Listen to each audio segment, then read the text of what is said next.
കാസർഗോഡ് തയ്യേനിയിലെ ദുരിതാശ്വാസ ക്യാമ്പിലും ഏകോപനമില്ലെന്ന പരാതിയുമായി കോൺഗ്രസ് നേതാവ് തന്നെ രംഗത്തെത്തിയിരിക്കുകയാണ്. ഈസ്റ്റ് എളേരി ഗ്രാമപഞ്ചായത്ത് വൈസ് പ്രസിഡന്റ് കൂടിയായ അഡ്വക്കേറ്റ് ജോസഫ് മുത്തോലിയാണ് പരാതിയുമായി എത്തിയത്. ഉപ്പളയിൽ കടൽക്ഷോഭത്തിൽ വീടുകളും തകർന്നു.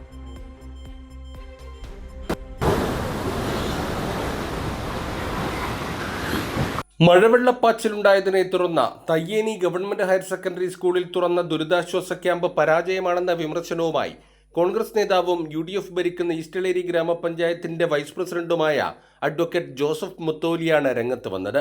54 പേരാണ് സ്കൂളിലെ ക്യാമ്പിലുള്ളത്.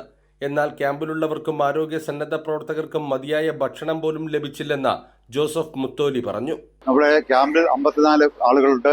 അതോടൊപ്പം തന്നെ ആരോഗ്യ പ്രവർത്തകരുണ്ട്, ആശാവർക്കർമാരുണ്ട്, പഞ്ചായത്തിന്റെ വിവിധ ഡിപ്പാർട്ട്മെന്റിലെ സ്റ്റാഫുണ്ട്. ഏകദേശം 100-ലധികം ആളുകൾ ഈ ക്യാമ്പിന്റെ പ്രവർത്തനവുമായിട്ട് നടക്കുന്നുണ്ട്. പക്ഷേ ഇവിടെ 45 പേർക്ക് മാത്രമുള്ള ഭക്ഷണമാണ് ലഭ്യമാകുന്നത്.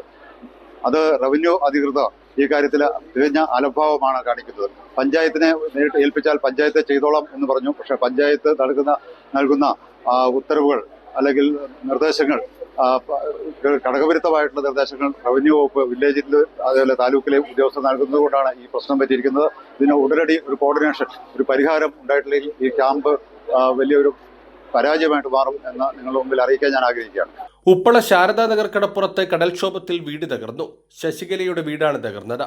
3 വീടുകൾ അപകടാവസ്ഥയിലാണ്. 7-8 തെങ്ങിന്റെ മരനും പോയി. എന്തില്ലേനു ഞങ്ങക്ക് ഇരിക്കാനേ സ്ഥലമില്ല.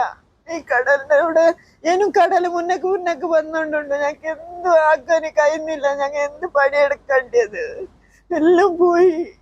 പാണത്തൂരിൽ വീടിന്റെ മുൻഭാഗം വിണ്ടുകീറി അപകടാവസ്ഥയിലായി. പരിയാരം സ്വദേശി ഓമന ജോസഫിന്റെ വീടിന്റെ മുൻവശത്താണ് കഴിഞ്ഞ ദിവസം രാത്രിയോടെ വിള്ളൽ പ്രത്യക്ഷപ്പെട്ടത്. വീട്ടുകാരെ ബന്ധുവീടുകളിലേക്ക് മാറ്റി.